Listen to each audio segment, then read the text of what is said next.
Shall we begin?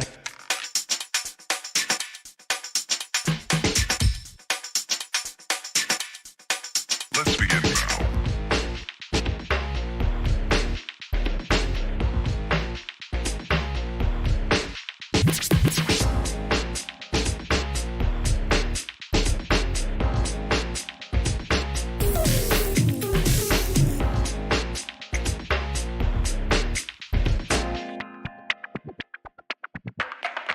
Let's begin now.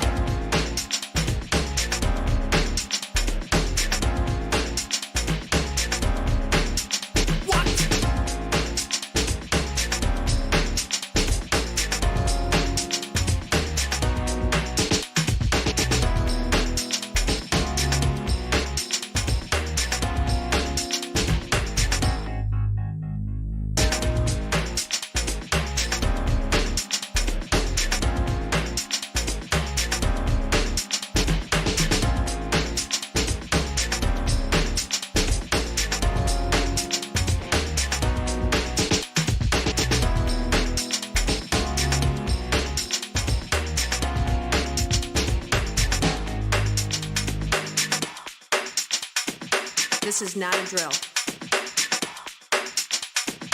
Repeat, this is not a drill.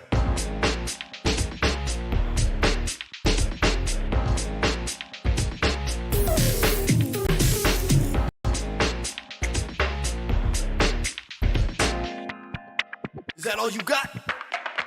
Let's begin now.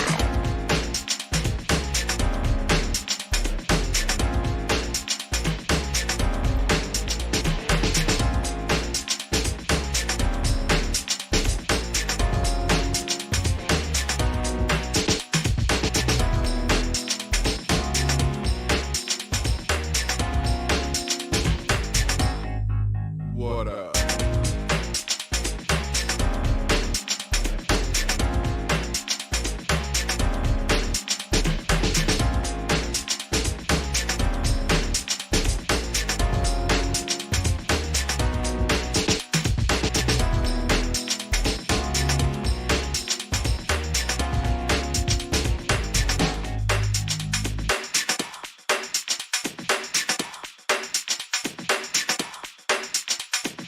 Oh, for sure.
Hello everyone, how are you? I'm just getting set up for today, and I've forgotten one thing, so I do apologise. I've just got to sort that out while before I talk to you all. How are you all? It's the end of the world, isn't it? It's the end of the world. It's the end of the world as we know it. It's the end of the world as we know it. And I feel fine. Yeah, it's all going off at the moment. Perfect, that's done. Hi everybody in the chat. Hi Mary Brody.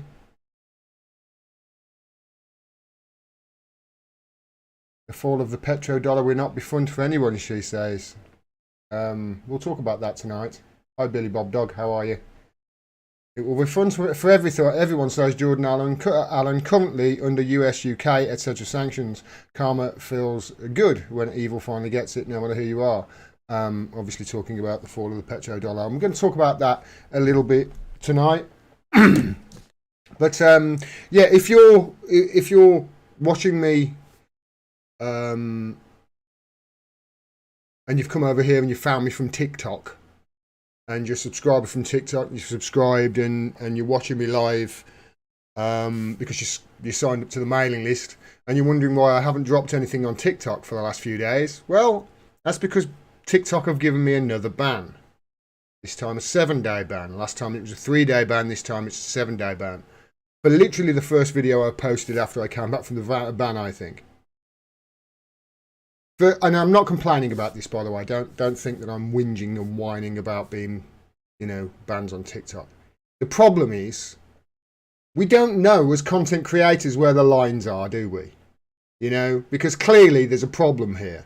If you can't say certain things on TikTok, but you can say them on YouTube, and you can't say certain things on YouTube, but you can say them on Twitter, and you can't say certain things on Twitter, but you can say them, on Rumble and Rockfin and everything else, then we've got a real problem, haven't we? Because, I get banned from TikTok for making any videos, and, I appeal them, but it takes 2-3 weeks for them to actually look at the appeal, and by then the ban's over with. So they don't retroactively go back and, scrub those and say, oh, don't worry about that. You've still got that strike, really. You still get your ban, and then when it happens again, you get another ban. So as creators, we're screwed with these platforms, with these tech platforms, with these massive companies like Google, and we're just screwed in having all of these platforms in companies' hands. I mean, how ridiculous is it that I'm getting banned for integrity and authenticity? They're saying that I'm misleading people. That's what they're trying to say. I'm misleading people on TikTok with the videos that I'm doing. They're all factual and based in with factual documents to pack it. They're saying I'm misleading. Whereas YouTube are like, yeah, no, that's not misleading. And YouTube apparently have got stricter rules. We don't know where the line is. None of us do, apparently. And it's a real shame, because I was finally, after years of banging my head up against the wall, and people who've been with me from the start know how much of a struggle it's been for me, I finally get somewhere with TikTok, break 100,000 subscribers, have videos going viral all over the place, and then all of a sudden I'm banned twice within 2 weeks. As soon as I go viral, I'm banned twice in 2 weeks. It's going to be the case of I lose my TikTok account. It's inevitable. They are not, just as with Google, they don't respond to emails. Google don't even give you an email to email them with. Let's face it. You don't get to talk to anybody at Google unless you've got over 100,000 subscribers. I don't even know what it is with TikTok. You send them an email and they just say, thanks for your feedback. And that's it. You never get another response. So, yeah, the point of me saying this is not to complain, a bitch and whine. I've done that enough, and people have done it enough over the years. And it's inevitable that I'm going to lose the TikTok account. It's inevitable that I'm going to lose the YouTube account at some stage. It's inevitable, because they keep changing the goalposts. They keep moving the goalposts. You don't know what to say. It's so inevitable they're going to close you down.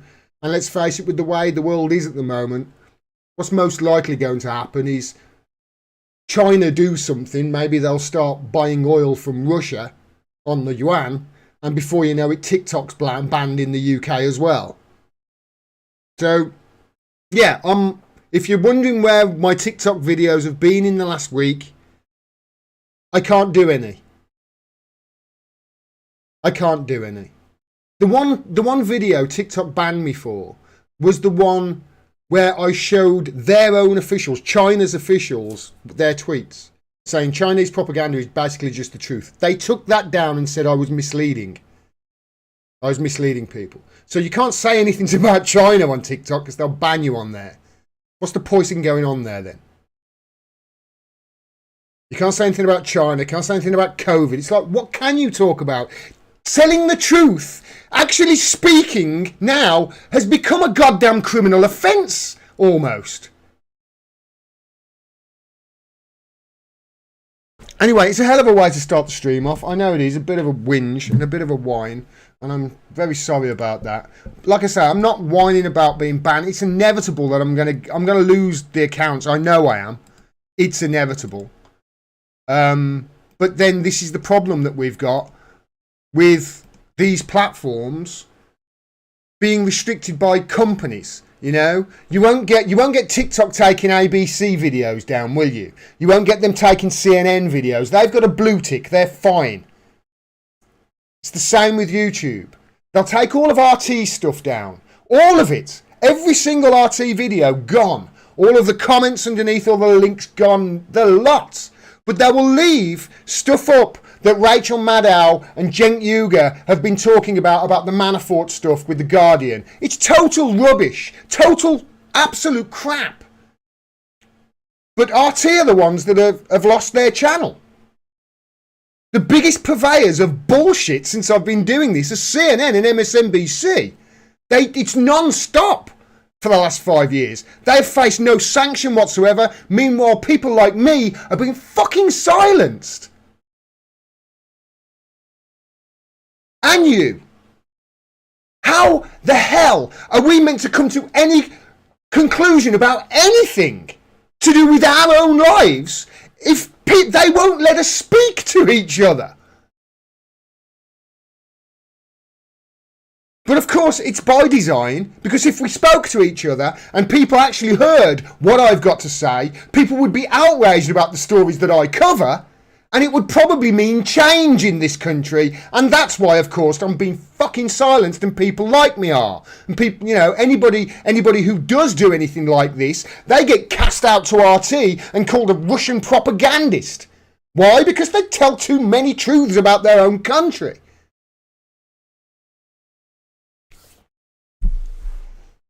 Just a joke. Really is.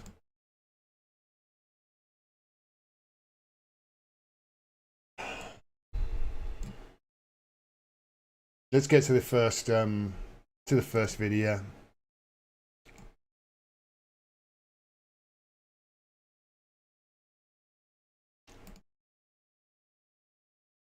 You know, people in America just had their whole lives turned upside down with RT. You know, it's a really bad time for free speech. All right, I want to ask you a question. Would you open up your home and give your spare room to a Ukrainian refugee?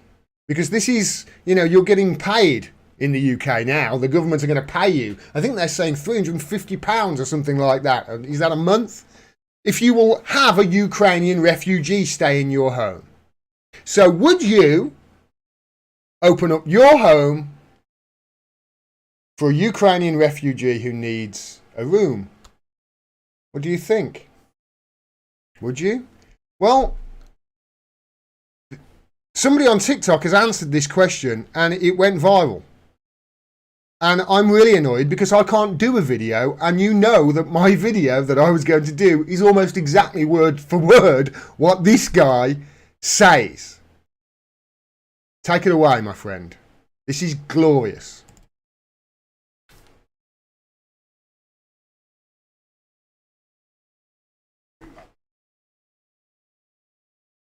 and live with you? No, I fucking wouldn't. Would you give a room up in your house for a Ukrainian refugee? Have them come and live with you?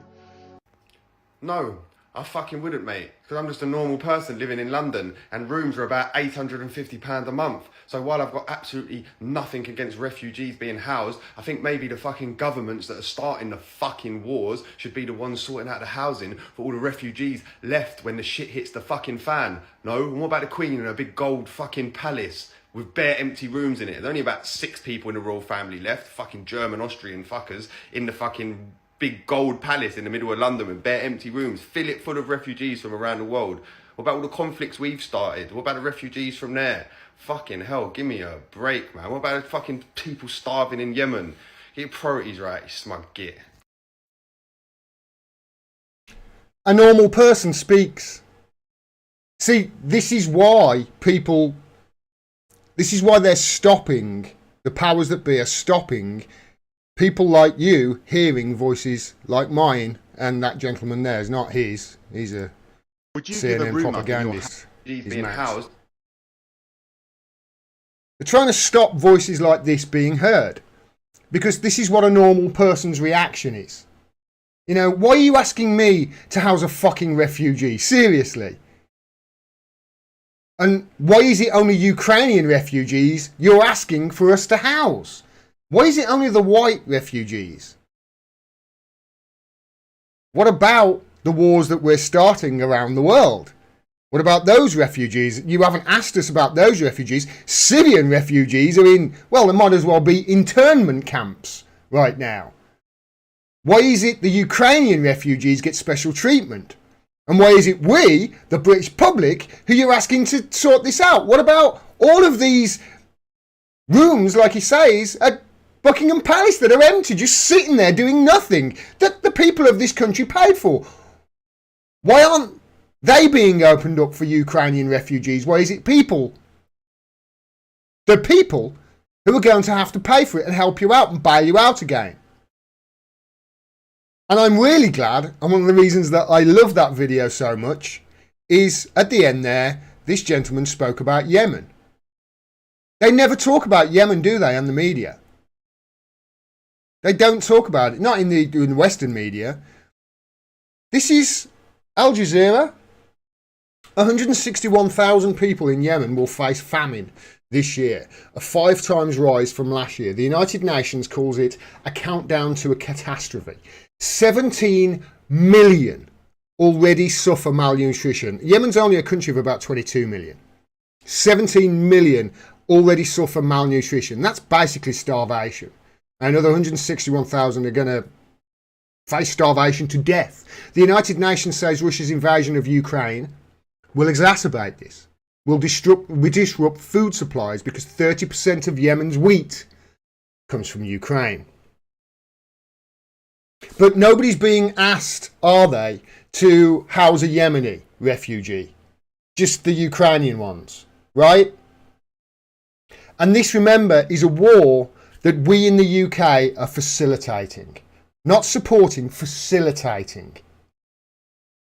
Supporting it is one thing. Without our help, without us maintaining the planes that drop the bombs that we sell them on the water towers in Yemen, exacerbating the largest cholera outbreak ever. It's the 2020s, largest cholera outbreak in history. And the Saudi Arabian planes that we sell them, bomb them with the weapons that we sell them, bomb the water towers, exacerbating the problem. We even train the pilots over here in the UK to do this. We do pretty much everything but pull the trigger, but drop the bomb. But nobody on the media is calling for any Yemeni to be housed, any Yemeni refugee to be housed, are they? There are millions of them that have been displaced. Millions. The United Nations says at least 377,000 people in Yemen have been killed in the conflict since 2014. 377,000. How often have you heard that on the media? I heard The Guardian the other day, somebody said that they wrote more articles on the Ukraine in one day on the problems in Ukraine than they have on the entire Yemen war in its history. 8 years. Why are these people, why is that little boy there, why is his life worth less than a Ukrainian with a full belly? Why is his life worth less? And then, of course, there's Palestine. What about, well, I mean, there are really no Palestinian refugees at the moment because they're all housed in Gaza. They can't get out. The Israelis won't let them out unless they tunnel through to bloody Egypt. But you can imagine the millions of Palestinian refugees that there have been over the years. There's 700,000, they're saying, just from the Nakba, and that was 48. Imagine how many there have been since. But nobody is on the media, nobody in the media, nobody in Parliament is coming up with a payment scheme for any of the people in the country who want to house a Palestinian refugee, are they? Or a Yemeni refugee, or Somalian, or any other goddamn countries that we've been bombing and in dirty wars with over the last decade and a decade or two, like Syria. Did you know America is illegally occupying 30% of Syria right now, whilst pointing the finger at Putin and saying, oh, he's going to occupy Ukraine. Isn't he a bad person? Isn't he a bad man?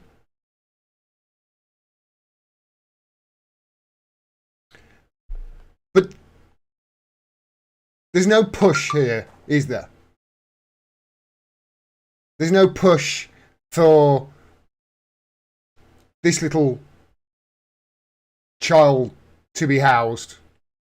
There's no push for you to feed this little child. The only thing I see is famous people on adverts for Yemen saying, oh, Yemen, send us money, send them money.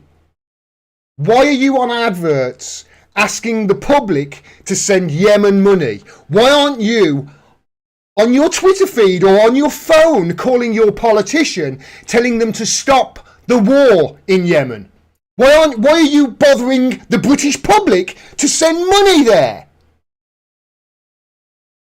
You're not asking us to house them, you're just asking them to send money for the Red Cross or whatever charity it is that the CEO gets hundreds of thousands a year in wages out of the money that we send them. The priorities are so backward. The hypocrisy is off the charts. And if the one thing that this Ukraine crisis has done, it's exposed just how inherently racist not just the system is, but we all are. I mean, some more than others. But the system has really done a number on us here. We were talking about this the other day, and I'm not racist. I was born into racism, and in the 70s when I grew up, it was much more rife, especially on council estates that you come to, and all of a sudden you've got all manner of backgrounds in one pot. But I grew out of it as I realised that we're all just the same. But even me, I feel is not racist at all, even me, I have to admit there were times when it's like, oh god damn, when you're on a plane, you can't help but look around. Okay, who's the terrorist? It's that guy. And that's the power of the images that have been put in your mind over decades. I make a joke about it now because it's in there, and I know it's in there, and I try and, not give it the. You see what I mean, though, and it's stuff like this that is the reason that our Western media in the UK, they don't show this, and this is our own doing. This is a war that we support. Why? Well, your guess is as good as mine. But Saudi Arabia's got a lot of oil. The ties between the UK and Saudi Arabia, their royal family goes back decades. Decades. To the 70s. At least 10,200 children in Yemen have been killed or injured since A Saudi-led coalition began launching airstrikes in 2015, says the United Nations. The actual number is likely much higher. Of course it is. They always are. The estimated figures are usually around 10 times less. At least in my experience, I found that. At least 47 children were killed or maimed this year. How often do you hear that? 47. That's more than have been killed in Ukraine so far, isn't it? Or comparable. Over 2,500 schools are now unusable. Where do you hear this in the media? Why is it only Ukrainian refugees get the call from the government and the media? Why is it we only get the call to save the Ukrainian refugees? What about little kids like that we are making suffer? We are facilitating their suffering. Why aren't they asking the British public to take them in?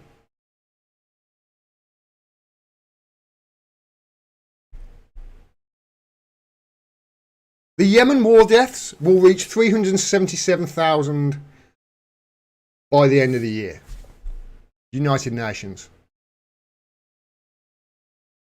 And that was 2021. So that's last year. 377,000 last year. And what was the figure for this year? 377,000. So by the end of this year, they're saying. That's over a quarter. No, by the end of last year. So it would have been that. It would have been nearly 400,000 children, 400,000 people dead. Well, there's no wall-to-wall coverage, is there? In fact, there's no coverage at all.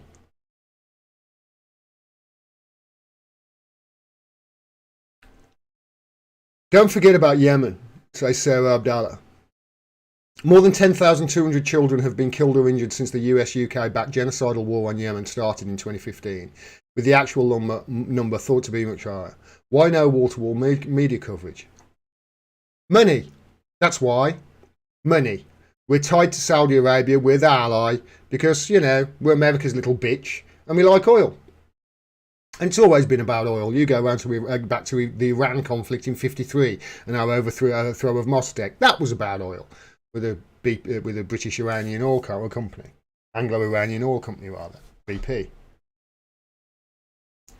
The Yemen hunger crisis. Look at this. This is to me. This is outstanding. So, over in the UK, we're being asked, you know, house a Ukrainian refugee, please. Screw the Yemen refugees, the Yemenis. Screw the Palestinians. Screw the Somalis. Screw the Iraqis. Screw the Iranians. Screw them all. They can go into the internment camps if they get over here, if they cross the Channel Tunnel, the Channel crossing, by the way. And you know what? They'll have to get past our Royal Navy ships, so we're going to be pushing them back with an oar, probably, in the middle of the bloody English Channel. But while that's happening over here, Yemen are saying we need 4.3 billion just to feed people. We need 4.3 billion in aid right now to feed people, otherwise all those kids are going to die. Right? And this is 16th of March, so this is right up to date. This is today. 2022, yeah. So today the United Nations are saying please send $4.3 billion so we can feed the hungry here. Because there's a war going on and has been going on since 2015 that the West backs, that wouldn't happen if we and America didn't allow it. And what do? They send 13.6 billion in humanitarian security assistance, which means weapons, to Ukraine. And they sign that off now, you know, it all gets voted for and rammed through in super quick time. And today, Zelensky, he's a puppet! It's a puppet! Sorry, whenever I hear Zelensky, it's a puppet! Do you remember Brian Connolly? It's a puppet!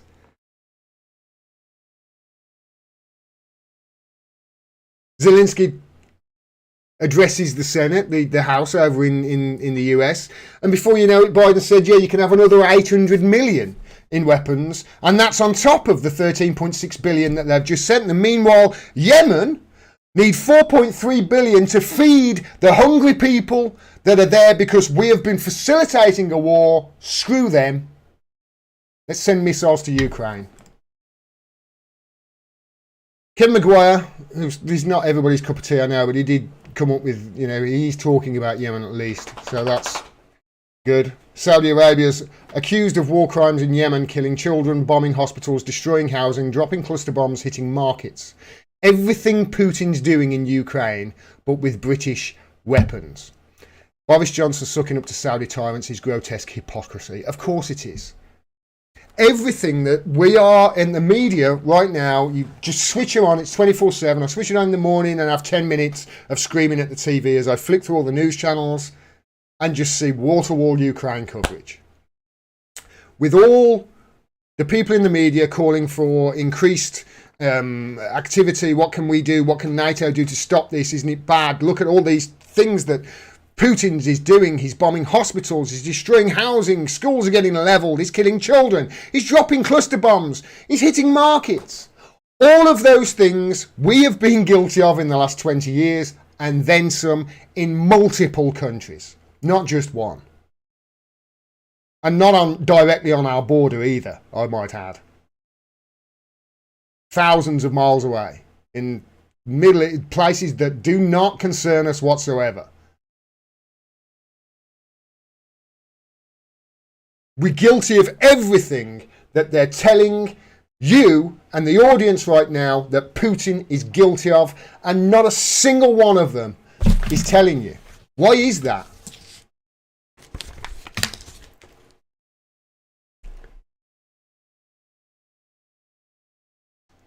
It is indeed grotesque hypocrisy, and this is why we're in the situation that we're in right now, because we have been doing this for years, and then another nation, a dictator if you want to call Putin that, I don't know, but they've done a tiny percent of what we've been guilty of over the years, and we've thrown our teddy out the pram, detached them from the financial system, pulled all businesses from there, etc. But I mean, what he's done, don't get me wrong, I don't support them in this. I think Russia's invasion of Ukraine is a war crime, and I think he should face charges, but not on his own. You want to try Putin for war crimes? Great, please do it. But at the same time, I want Blair, Bush, Trump, Biden, Clinton, a lot of them there as well. You're going to punish one, you need to punish them all, or none at all. The hypocrisy is incredible. If we don't stop what we're doing, your children don't have a future. There's only one way this goes. It does not end well. And we're close to it right now.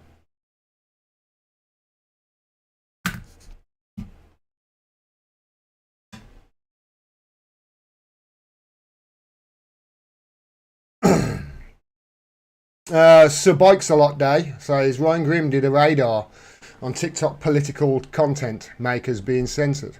He did a radar on TikTok political content makers being censored. Oh, really? Well, while they're censoring me, in America, the White House are propping up TikTok content creators who are... So if you promote a pro-Western line, a pro-UK, a pro... They won't just give you talking points. They'll prop you up. You know, the White House will. But over here in the UK, people like me, they're just going to shut me down. They don't want people talking about Palestine or Yemen or any of the problems that we cause. They only want people who are going to be saying, "Oh, isn't Putin a bad guy?" I'm sorry, I can't spend all my time screaming that person's a bad guy when not only have we been guilty of 100 times worse in the last 20 years, but the journalist who has exposed those crimes more than any other outlet, in fact, all outlets combined, we have locked up in prison and thrown away the fucking key and torturing him to death. Using laws to torture a man. Not Not laws because he's broken a law. No. Using lawfare, messing about with law, tinkering at the edges of the law in such a way that we are persecuting a man for telling the truth about our war crimes, whilst at the same time pointing our fingers at Russia and saying Putin's terrible, look how much of a war criminal he is. It's fucking pathetic. And how no journalist in this country can be standing up and pointing this out? Well, that's the reason why we've got to this stage. Because the journalists in this country are absolutely, they've abdicated their duties to the fourth estate. Every single one of them, as far as I'm concerned, is a fucking traitor. And I truly mean that. They are more interested in supporting America than they are supporting and informing their own goddamn public. If you haven't got the balls to tell the truth about a fascist fucking empire, get the fuck out of journalism. Seriously. Move aside. Because to be a journalist, the one thing that you need is a fucking spine. I'm sorry. I get so angry when I talk about this. I do apologise. I don't usually swear as much as this. I used to, but I stopped for a long while. But honest to God, every single one of them. And yet they would sit down and talk down to somebody like me. If ever somebody like me was in front of them, they would talk down to me. They wouldn't talk down to me for very long. But then you'd never get somebody on the airways in front of me. They wouldn't do that. I've asked. I keep asking. None of them will take up my offer.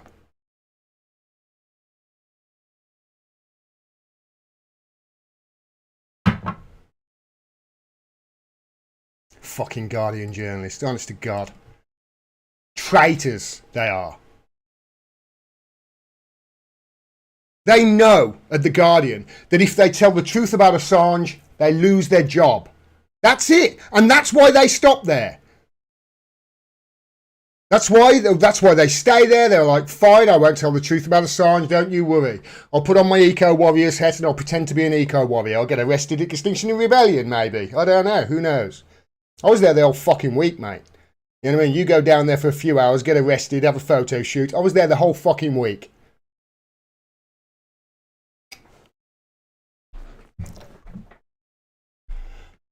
Wonder who he's talking about.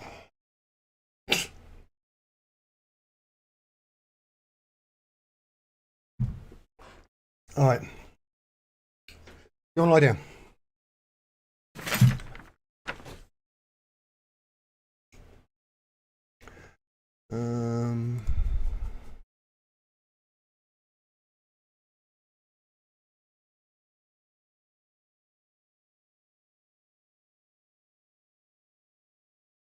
So, we talked about this, or somebody asked me a question about this at the top of the show, didn't they?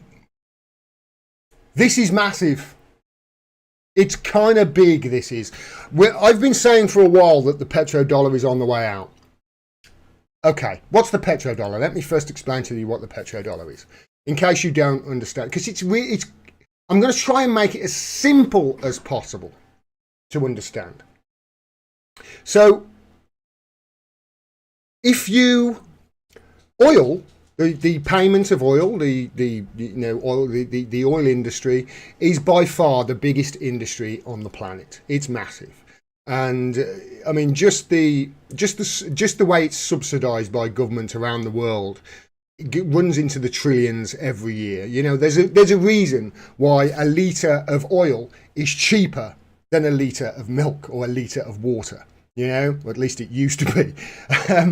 Not so much over the last few weeks, but there's a reason it's subsidised. And, you know, there are all sorts of financial shenanigans that go on to keep the price low. And there's that many sales of oil around the world. If you can make sure that every sale in oil, or the majority of sales of oil, are done in your currency, then that really does, well, it makes your currency the world's reserve currency. It makes your currency desirable, especially if it's a government that will say, you know, we'll guarantee this in bonds and what have you. So you end up buying bonds, and what that does is it artificially inflates the power of your money, not the value of it really, the power of it. Because if everybody wants your money, it makes it desirable. Money isn't the money isn't backed so much in anything. The petrodollar isn't backed in oil. You know what money is backed in is trust. That's what it's backed in. And right now, there's a loss of trust around the world, clearly, in the dollar. The dollar is the world's reserve currency. The dollar is what everybody trades on.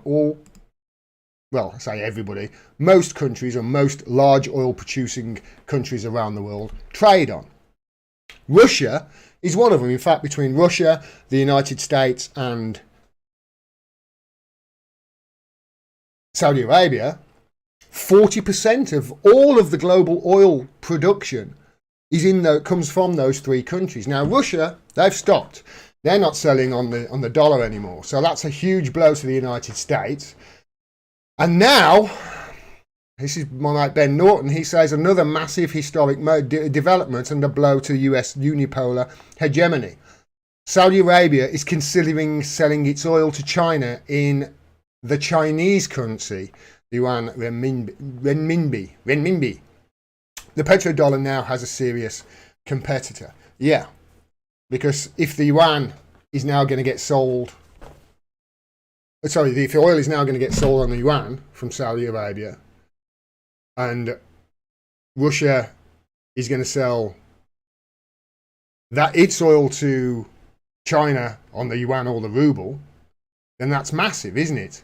But then it gets even worse for the dollar, because Russia, India are exploring opening alternative payment channels amid the sanctions. So they're actually looking at buying oil from Russia on the ruble. So that's obviously going to hit the dollar even more so. The way some commentators have reacted to this is not good, because obviously, as the person in the chat earlier mentioned, when the petrodollar goes, when the petrodollar goes, so I shouldn't word it like that, when the dollar no longer becomes the world's reserve currency and trust in the dollar is lost, countries around the world are saying, we're not going to trade in the dollar because you seem to be making up your own rules and changing the goalposts as you see fit. You know, you have done all these war crimes around the world, but you face no sanction, yet Russia does one thing guilty for sure, or something that you've been guilty of multiple times, and yet the whole weight of the world comes down on them.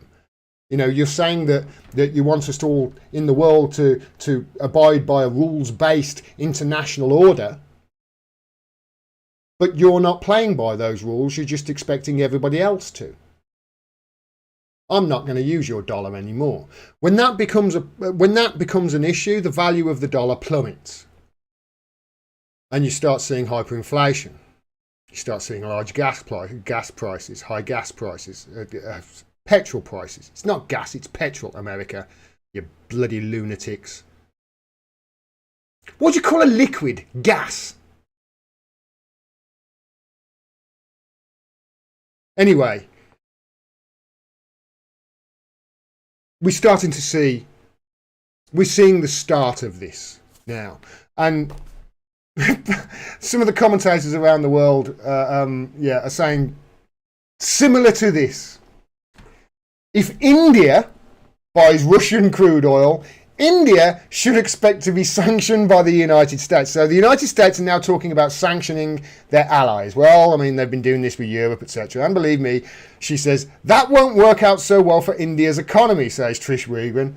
Right now, you're either with the US or you're against us. Do you remember that rhetoric from George Bush? Do you remember how they were like, you're either with us or you're against us in our fight against Al Qaeda. We don't know where they are, but we're just going to invade 7 countries and just a load of death and destruction. But if you're either with us or you're against us. This is the rhetoric, the wartime rhetoric that they're pushing. And when I talk about America, you know, the American country, the country's fine. I loved it actually when I went there. The Constitution's wonderful. I think it's brilliant. I think it would be a wonderful set of laws to rule a country by, or run a country by, if you actually ran your country by those rules and just didn't flagrantly disregard them at every turn, like America do, or rather like those unfortunate elements within the American government do.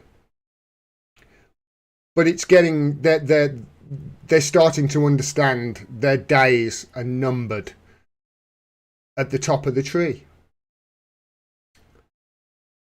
And this is going to hit us all when it goes down. Somebody in the chat said that when the petrodollar, let me get the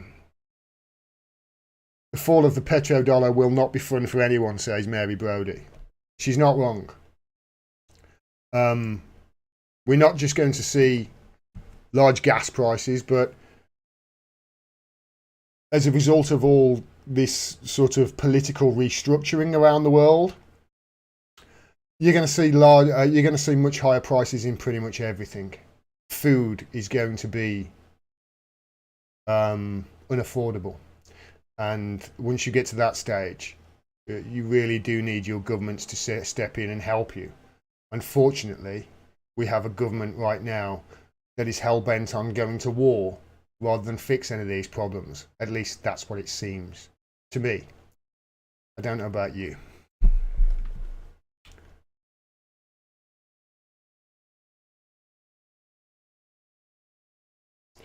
You have to apply the law equally, and it never was, says Craig Durso. It's so true. So true. I was reading about the latest on the Assange thing earlier before I came in here. I was reading what Craig Murray's latest in Consortium News. It's they're using the law to punish Julian.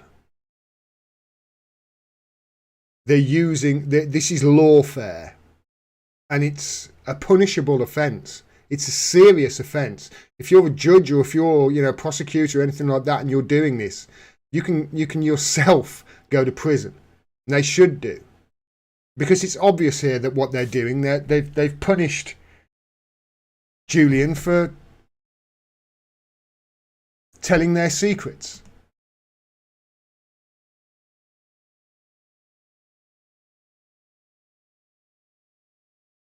And, the man who's revealed more war crimes, Western war crimes, than all of the entire media combined for the last 70 years, we are punishing in our own prison, in our version of Guantanamo Bay. The way we're doing it, you can see what they're trying to make it so he dies in prison or eventually kills himself. He'll never go to a United States, I don't think so. I don't think they'll ever extradite him.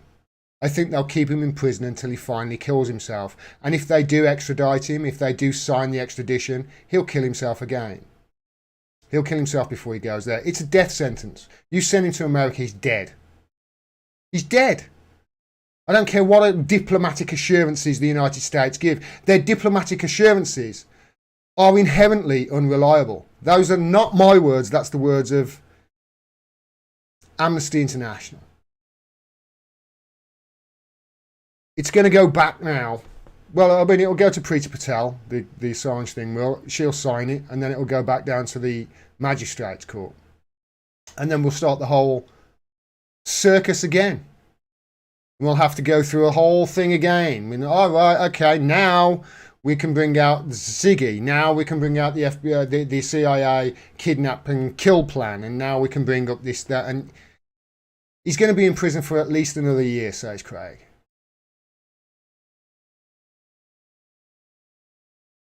We're doing this. Not Russia. We are. He's committed no crime. He told the truth about our war crimes. He did the job of a journalist. He released information that was in the public interest. Factual information. It's classified information, that's a crime. No, classifying war crimes is a crime.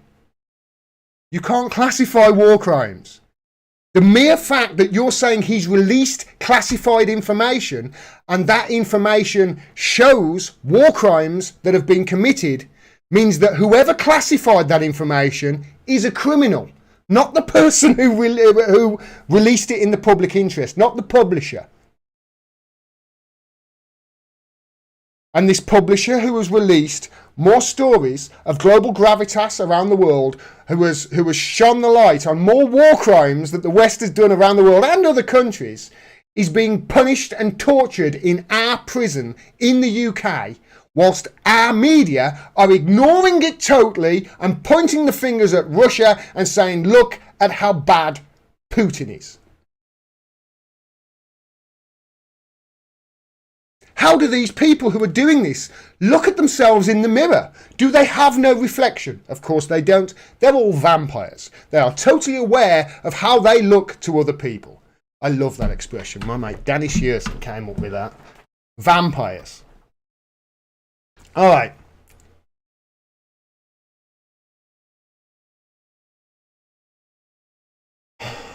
Tia Wheeler, as an American, I can say that a good number of us are also sure that Assange will die if he is brought to the USA. He's dead. He's dead. If they extradite him, he's dead. He knows it. We know it. All of us know it. And the judge knows it too. That's why she denied extradition, because he was dead. It would be a death sentence.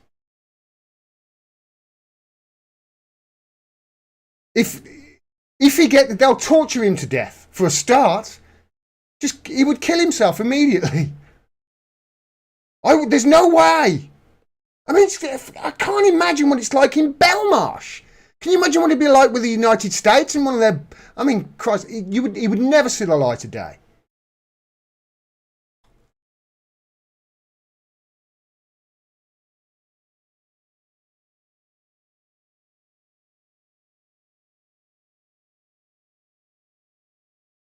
So I want to talk about this because this is one of the stories that I saw just before I came on air. And this is from the BBC, and they're crowing about this on the BBC right now. It's on their front page. They think this is wonderful because Russia's state TV has been hit by a stream of resignations, they say. When Marina Ovsyannikova burst into Russian living rooms on Monday nightly news, you probably saw this, there was a protest on Russia, denouncing the war in Ukraine and propaganda around it. Her protest highlighted a quiet but steady stream of resignations from Russia's tightly controlled, state-run TV. Ukrainian President Vladimir Zelensky is a puppet! Has thanked her, appealing to anyone working for what he calls Russia's propaganda system to resign. Any journalist working in what he calls the fourth branch of power, the fourth estate. So funny. Risk sanctions and an international tribunal for justifying war crimes, he warns. Some of Russian President Vladimir Putin's biggest cheerleaders on state run TV have already faced sanctions, including Vladimir Solyev, who presents a talk show. Just going to stroll down to to some of the people here that have resigned, that the BBC reported. Channel 1 colleague Zana Agalikova quit her job as Europe correspondent, while two journalists have left rival NTV. Lilia Gildayeva has worked for the channel as a presenter since 2006, and Vadim Gluska has been at NTV for almost 30 years. So they've resigned too. Rumours around that journalists have also headed the door at all Russia's state TV group VGTRK. Journalist Roman Super said people were quitting Investing News, stable en masse, although that has not been confirmed. However, renowned TV host Sergei Brylyev quashed reports that he had resigned, pointing out he's been on a business trip. Okay, Maria Baranova is the highest profile resignation at RT, formerly known as Russia Today. Former chief editor RT, she told the BBC's Steve Rosenberg this month that Mr. Putin had already destroyed Russia's reputation and that the economy was dead too. A number of other RT journalists have also resigned, they say, including non-Russian journalists working for its language services. Former London correspondent Shadi Edwards-Dashti announced her resignation on the day Russia invaded Ukraine without giving a reason. Moscow-based journalist Johnny Tickle quit on the same day in light of recent events. I should probably reach out to Shadi and see if she did resign. I'll reach out to her and ask her if she did resign because of any principle. It'd be nice if she did, to be honest. French RT presenter Frederic Today says he was leaving his show because France was in open conflict with Russia and he could not continue to host his programme Forbidden to Forbid out of loyalty to my country. Days later, the EU said it was banning all of RTs. So we know all this. There's been a raft of resignations. And to all of those people who resigned because, you know, they don't support this war, well done. I'm proud of you. I'm incredibly proud of you. Well done. You know what you are? You're a journalist with principles. Something that we don't have in the UK. Can you remember when we went to war with, I don't know, Iraq or Syria or Afghanistan or Libya or the other places that we've bombed, or, you know, the false flag in Duma, or, you know, all of these other places? Do you remember any journalists in the UK resigning at all? No? Or do you remember all of those journalists actually cheering on that war? It's interesting, isn't it? At The Guardian, the journalists who, well, they didn't resign, they were just anti-establishment journalists. They were all pushed out. They were all eked out over the years. After the Snowden stuff, they were all pushed out to the sides and pushed out. Until pretty soon you've only got Luke Harding and Cowalcud Wallader there. Yeah. All the good journalists have gone. So the journalists at the establishments that we've got in the UK, they're not going to resign. Because they're not actually journalists. What they do is prop up power. They don't hold it to account. If they held it to account, there would have been absolutely mass exoduses from the BBC, from Channel 4, from Channel 5, in uproar at their support of these wars. You remember what it was like? But over in Russia, where they frame it, by the way, in the West, here, have you noticed how it's always Vladimir Putin? Putin's the bad guy. This stuff with Ukraine is a red line for Russia, not Putin.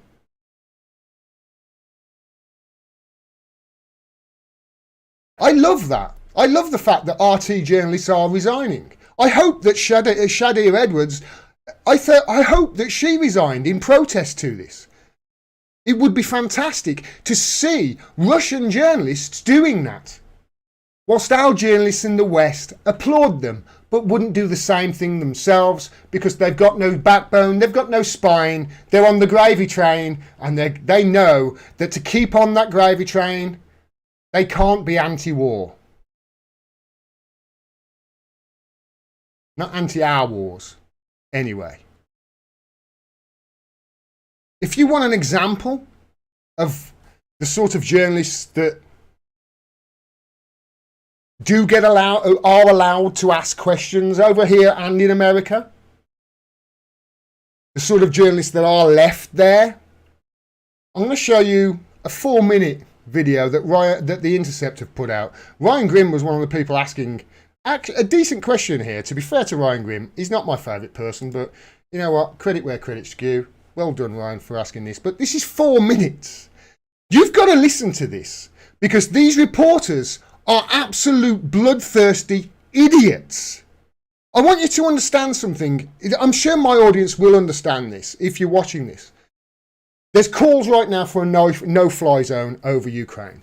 If NATO implements a no-fly zone over Ukraine, we have just entered World War III. Now, I don't know what sort of weapons, is it Einstein who said this? I don't know what sort of weapons will be launched in World War III. I don't know what really weapons it will be fought with. We know they're going to be nuclear, but how advanced they are, we don't know. But I do know this, because Einstein, I think it was, told me, World War IV, that will be fought with sticks and stones. Because if you implemented no-fly zone over Ukraine, and NATO then shoots down a Russian jet, we've just hit World War III, NATO just entered the war. Russia will launch their nukes, and then it's all over. So anybody who's on your TV screen right now advocating, or in the media advocating for a no-fly zone, doesn't like humanity or life and hasn't got a clue what they're talking about, because a no-fly zone doesn't equal peace. It equals death for a lot of us. I want you to listen to this 4-minute video. It's incredible. Zelensky and other So this is Jen Psaki.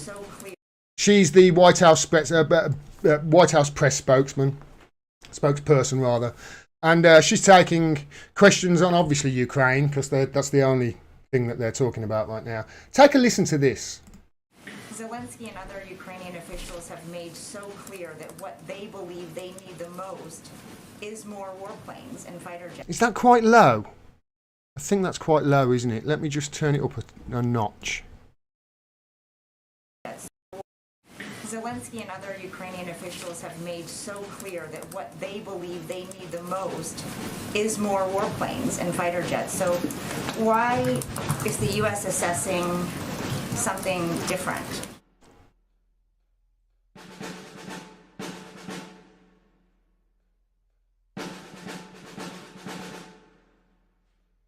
Why does the U.S. believe they know better what Ukraine needs than what Ukrainian officials are saying they need the most? It sounds like, we're pretty dug in on our position when it comes to the no-fly zone, when it comes to the MiGs, despite this growing bipartisan call in Congress to shift a little bit. So, to put it bluntly, is Zelensky wasting his time tomorrow asking for these things? President Zelensky is going to be speaking to Congress tomorrow. He's been pushing for fighter jets, a no-fly zone. You have to hear some of those same requests tomorrow as well. Where are the questions from these reporters? This is why I'm asking this. Where are the questions to say, what are you doing to de-escalate this conflict? What are you doing to actually? Are we going to have any détente? Are we going to have any talks?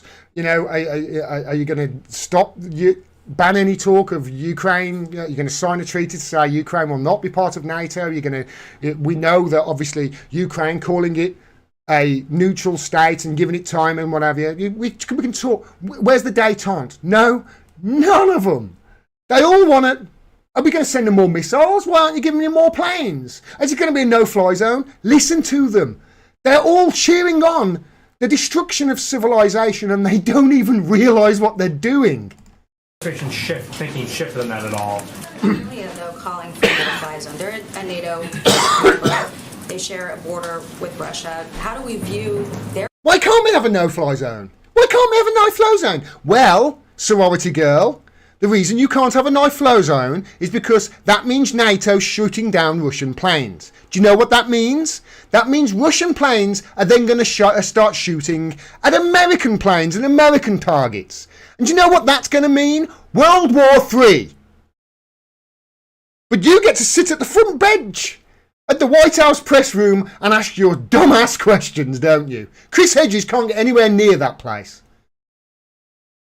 Any journalist worth their salt can't get anywhere near that place. The only journalists that get to go to the White House press briefing room are idiots like sorority girl here. calls for a no-fly zone. And on President Zelensky's address tomorrow, of course, he is expected to ask for more assistance, as my colleague noted. A lot of the U.S. positions on that haven't changed, as you just said, when it comes to the no-fly zone. But on the aircraft specifically, the Pentagon said last week that Secretary Austin said they do not support the transfer of additional fighter aircraft. Are we going to send them more planes? Can we send them more planes? I'm sorry to interrupt this, keep interrupting this, but people really understand this. Extending this war, giving Ukraine more weapons, just means more people dead. It means more people, innocent people dead. It means more Ukrainians dead. It means more Russians dead. Just more dead people. More death, more destruction. And they're going to extend it on. Ukraine hasn't got a hope in hell of winning this war. It's not. The only way Ukraine stops the death is by actually coming to peace and coming to some sort of détente with Russia. And sitting around the table and coming to an agreement where we can all, right, okay, let's stop killing each other. If you just keep giving Ukraine weapons in this proxy war, like we in the UK, we've sent £100 million worth of weapons so far. anti-tank missiles. If you keep sending them weapons and planes and they get shot down and they get used, so you send them more, it's just going to extend the war and Ukraine is going to get wrecked. Ukraine, which supplies a massive amount of Europe's wheat. 30% of Yemen's wheat comes from Ukraine. I've already told you that. Yemen's in a bad enough situation as it is without having 30% of its wheat supply being cut off. Yet all these journalists can talk about is the sending of more weapons. Where is the calls for détente? Where is the calls for peace? At this time, is that still the United States' position? Would a strike in Poland on supplies or anything really automatically be met with a military, a forceful response, or simply a conversation amongst allies about? So now we want to know, okay, what does get us into the war? What will get us into the war? They can't wait to get into the war. They have no clue what they're dealing with here. None. How to respond. There are reports that a Russian drone made its way into Polish airspace before going back to Ukraine and being shot down. Does a drone into Poland count? Former ambassador to Ukraine, Maria Ivanovich, has been quite outspoken. Can I ask, why are some of them wearing masks and some of them not? And doesn't, like, that lady's mask sort of negate the sweaty photographer leaning over her? You know? Recently, and she said we need to mitigate risk, but it's also true that not taking greater action comes with a risk as well, because Putin is a bully and he only understands strength. Putin is the bully, they're saying. Have you seen any of your foreign policy decisions over the last, I don't know, ever? Is the president showing enough strength against Putin? If Putin were to use chemical weapons, would it change the president's thinking when it comes to these MiGs? And now we're getting into it. Oh, what about chemical weapons? Will chemical weapons get us into a war? Interesting, isn't it? The no-fly zone off the table, but at least on this issue. Are you prepared? Can you give us any more details about what that threat means of severe consequences? The president obviously made the same threat last week. Is that purely economic consequences, or would there potentially be a military threat? Go ahead. So, aside from the request for weapons, President Zelensky has also requested that the U.S. be more involved in negotiations toward a peaceful resolution to the war. Can I just say, I can't stand this guy. I can't stand him. I think this person, I think his job primarily is to run interference for the progressive side of the Democratic Party and sheepdog progressives into the Democratic Party, where their movement always dies. That's his job. I can't stand him, and he's the only one asking a decent question in the entire room. It drives me insane, this does, that somebody I consider to be a shit journalist is still better than every single one of them in that room. It's incredible. What is the U.S. doing to push those negotiations forward? Well, one of the steps we've taken, a significant one, is to be the largest provider of military and humanitarian and economic assistance. What? What steps are you taking to de-escalate this? What steps are you taking to stop the war?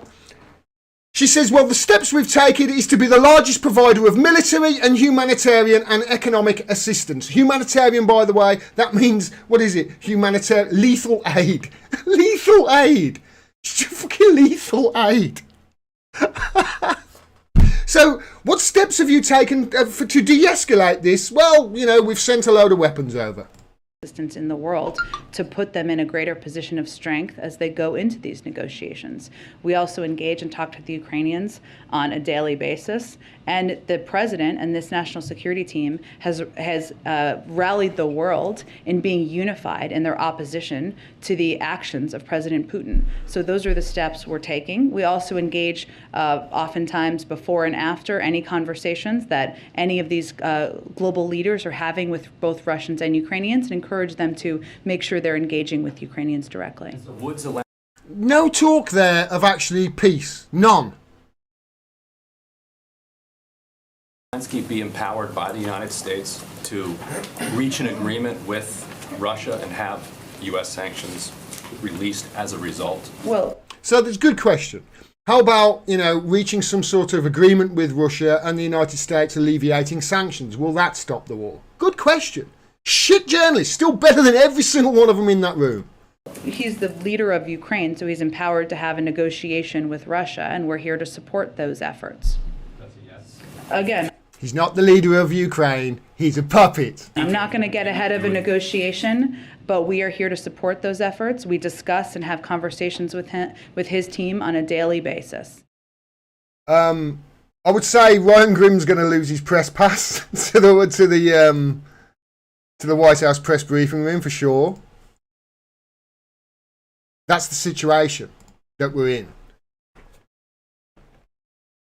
The so-called journalists, they're not journalists, they're prostitutes, let's face it, that we have left now, the people who have been elevated to the jobs that are on the screens, talking to, to millions of people, they get those jobs. They get those jobs because they talk a certain way and because they don't talk about certain things. And you're seeing a perfect example of it there. I think maybe Ryan Grimm, he does Rising, doesn't he, with what's her face, Kim Iverson. Maybe Kim Iverson's barbs have been rubbing off on him a little bit, which is great. But he's asking a decent, half decent question there. You can see every other journalist in that room, they were not. They didn't care. All they wanted to know how many weapons we're sending.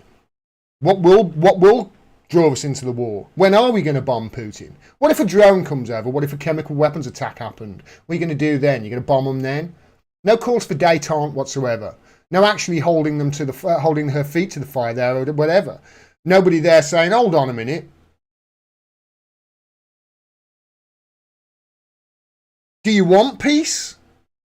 Because it seems like you're just doing everything possible to extend and exacerbate this war whilst Ukraine gets wrecked. Because let's face it, Ukraine isn't going to win, is it?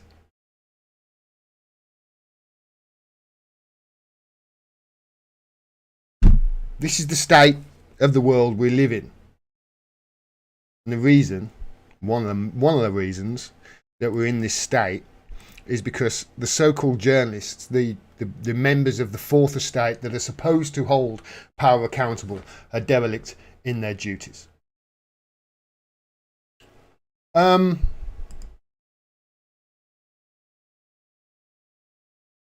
was something else I wanted to talk to you about, and I've lost the link. Just bear me a second, everybody. All the bookmarks. Oh. I can't find it. I thought I'd bookmarked it. Views say Zelensky is a puppet. Zelensky is an obvious puppet. He is. So either Ukraine people are deluded or ejection was fake. No, they're not deluded. Who was it? Said Views. They're not deluded. The people aren't deluded. The Americans, they're not deluded. It's don't blame them. It's not their fault. If deluded is a really strong word, but it's not their fault. Don't put the blame on the people. Don't put the blame on Ukrainian people. Don't put the blame on American people or anything. They're just as propagandized as we are, even more so.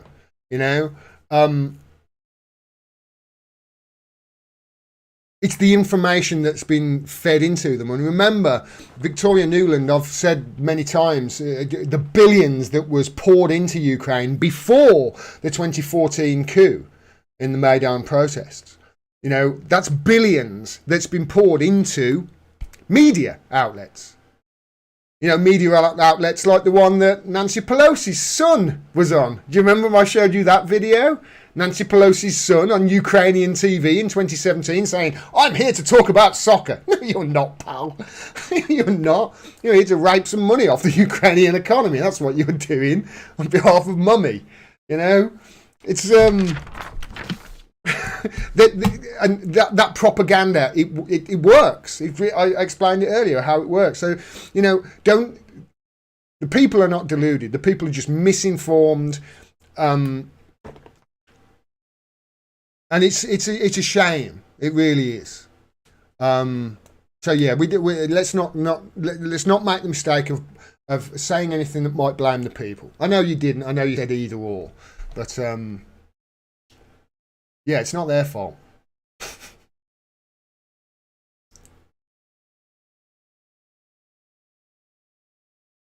Guy Green says Zelensky is a puppet. He's an oligarch. He has 1.5 billion bucks. 1.5 billion. That's a lot of money, isn't it? Zelensky's got. He's a puppet. He's got a $31 million mansion in Florida, as revealed in the Panama Papers. Where would you get that money from? Remember, this is a goddamn comedian. This is a comedian. I don't know whether I've told you this already, but he is a comedian that came to sort of the fore because he played a teacher in a sitcom, in a comedy program in Ukraine, about a teacher who made a speech that was caught on camera that meant he then went on to be president. He became president. And that's the premise of this TV series that they did. Then he becomes, because, Ukraine politics is a right mess after 2014, he becomes the Prime Minister on an anti-war message. On an anti-war message. Now, the person who was head of that station that bankrolled that production of that program was a guy, Kurodovsky, his name is, I've forgotten his name. But he just happens to be the oligarch who has a controlling interest, the controlling stake in Burisma Holdings, of which Hunter Biden ended up getting $1 million a year for a consultant sitting on the board of. It's a box of rats. They're just climbing all over the place, climbing all over each other. Infesting, it's so honest. Like Alex Jones. I'm angry. I had enough of these people. They're a bunch of Christian murdering scum, building giant death factories, keeping babies alive and selling their body parts. What more do you need to know about these people? I go out and face this scum. They literally crawl out from under rocks. They got green looking skin and they run around screaming, we love Satan, we wanna eat babies. I have them on video. Hillary's into creepy, weird, sick stuff, man. She sleeps in the same room as the creepy, weird woman whose mother wears a hood over her head. What the hell? That woman number one is ugly. Imagine how bad she smells, man. And told her and Obama just stink. Hillary and Obama, they both smell like sulfur. Little old pot-bellied goblins running around coming after us. All right. Sorry. Hear that evil get close to my spirit and my spirit goes ah, ah, ah, ah. We're such self-centered crap. Sorry, baby. Well, I need to talk about this because you probably saw this. This was like last week, I think. A lot has happened since then. But you will have heard about these biolabs in Ukraine. I've got to be very careful of my wording here. My video on TikTok about this got took down. Yes. My video about on TikTok got took down about this. So I've got to be very careful that I don't say anything that YouTube takes me down for. But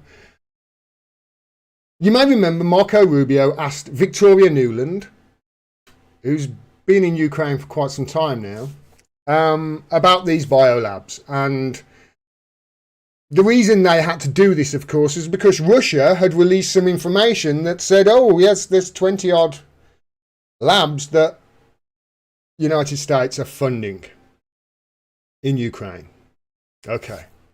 And this is the backwards and forwards that they had. Now, obviously, the subject of chemical weapons comes up here, but I just want to show it you and we'll talk about it. Find out really what's going on. Well, I only have a minute left. Let me ask you, does Ukraine have chemical or biological weapons? Ukraine has Listen to this. This woman, honestly, is so uber confident. If you watch any of her speeches, she's a great speaker. Look at how dodgy her, body language. Biological weapons. Ukraine has biological research facilities. So they're just biological research facilities, okay? They're not bioweapons. They're just biological research facilities, okay? Which, in fact, we are now quite concerned Russian forces may be seeking to gain control of. Wait. He asked you if they have biological weapons, and you said they've got biological research facilities. So, if they haven't got biological weapons in Ukraine, why are you concerned about Russia gaining control of those research facilities if there's nothing there that can be weaponized? The fair question, isn't it? Play it again, play her answer again so you can hear it clearly. Ukraine has biological research facilities. So just biological research facilities. Which, in fact, we are now quite concerned Russian forces may be seeking to gain control of. So we are working with the Ukrainians on how they can prevent any of those research materials from falling into the hands of Russian forces should they approach. Okay, so Victoria Nuland, this is one of the architects of the 2014 coup in Ukraine. This is one of the chief architects, I would charge. But you can see there both of those things can't be true, can they? If they haven't got biological weapons in Ukraine, why are you worried that Russia is going to gain control of those labs and then release a chemical weapons attack? Both of those things can't be true. Then Marco Rubio, realising that he's opened Pandora's box here. Oh shit, I didn't mean for that to happen. Shit, let's close that door as soon as possible. Listen to what he goes on to say, and then what Victoria Nuland, because this is the part of the conversation that I am really interested in. I'm sure you're aware that the Russian propaganda groups are already putting out there all kinds of information about how they've uncovered a plot by the Ukrainians to release biological weapons in the country and with NATO's coordination. If there's a biological or chemical weapon incident or attack inside of Ukraine, is there any doubt in your mind that 100% it would be the Russians that would be behind it? So, this is the way the conversation's gone. Are there any biological weapons, or any chemical weapons in Ukraine? There's chemical research facilities, all above board, that we're worried that Russia will get their hands on and then use as a chemical weapon, as an attack, as a false flag. Is that what now he's charging? The Russians are going to... So what Marco Rubio there is concerned of is that the biological research facilities that Ukraine have, that the United States funds. Why isn't he asking, Victoria, why are you funding 25 biological research facilities in Ukraine on Russia's border? And if Russia was was funding 25 biological research facilities in Mexico, would you have a problem with it? If China was funding 25 biological research laboratories in Nicaragua, do you think America would have a problem? Of course they would. But now he's saying, right, if there is a chemical weapons attack, who do you think would have done it? This is what he leaps to next. And this is the answer from Victoria. There is no doubt in my mind, Senator, and it is classic Russian technique to blame on the other guy what they're planning to do themselves. Mate, I've been following your foreign policy for years, and that is exactly what the United States and United Kingdom have been doing, and it's the first thing they go to. So calling it a classic Russian playbook is kind of hilarious, considering that's exactly what you do and have been doing your entire lives. Can you see what happened there? It went from the United States, are funding research laboratories in Ukraine. We haven't told anybody about that, but yeah, we're doing it now. It's all above board, honest. There's no problem with it. Let's not think about if China was putting research labs in Mexico, what we'd have. Let's not think about that. But if Russia get their hands on them, then there's going to be a weapon. So there's not a weapon there, but if Russia gets their hands on them, then it can be weaponized and used against Ukrainians. So if there is a chemical weapons attack, then in Ukraine, she's saying it's definitely the Russians that did it. This is her reasoning. Listen. Plot. She said it would definitely be Russia.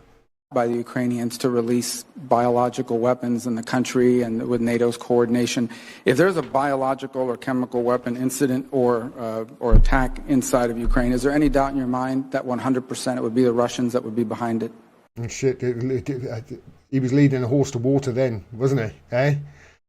Definitely. Can you please answer it this way? I'll ask the question as best as way as possible can. There is no doubt in my mind, Senator, and it is classic Russian technique to blame on the other guy what they're planning to do themselves. So what Victoria Nuland has just done there is criminal as far as I'm concerned.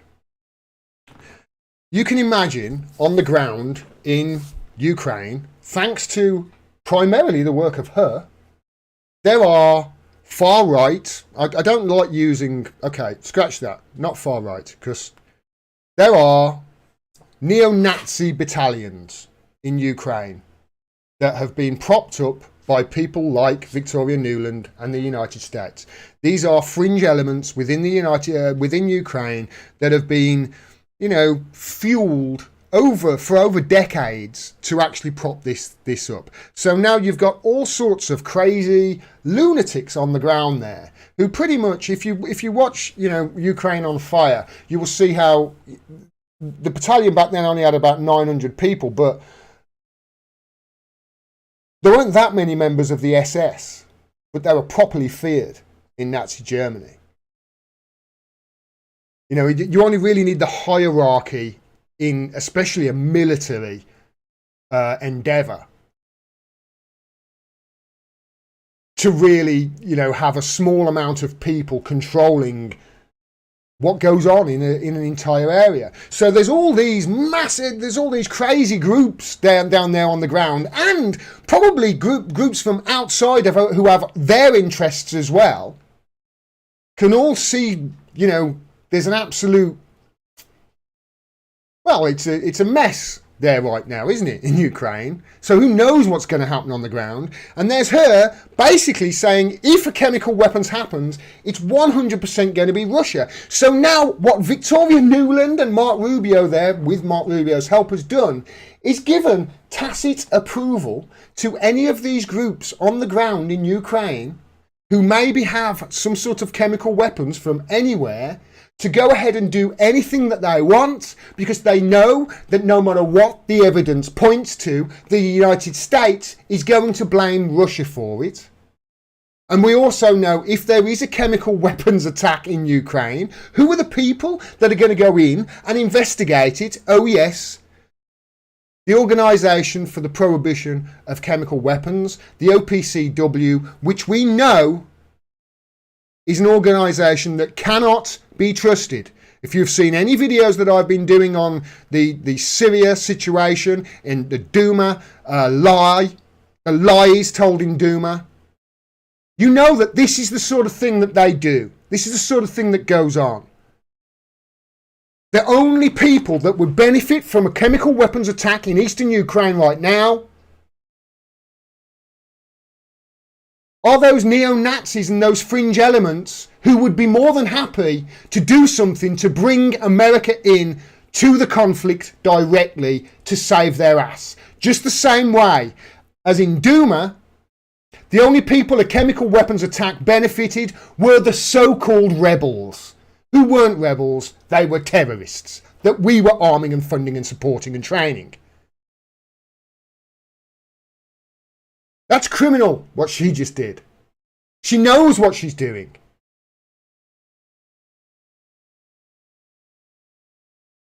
I do hope we see a day when war criminals, like Vladimir Putin, see the inside of a court. We won't, of course.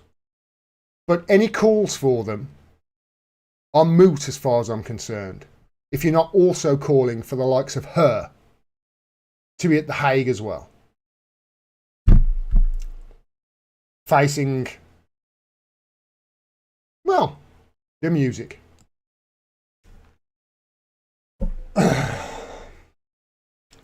Have a look at the... Thank you, views. Thank you for the super chat. Appreciate that.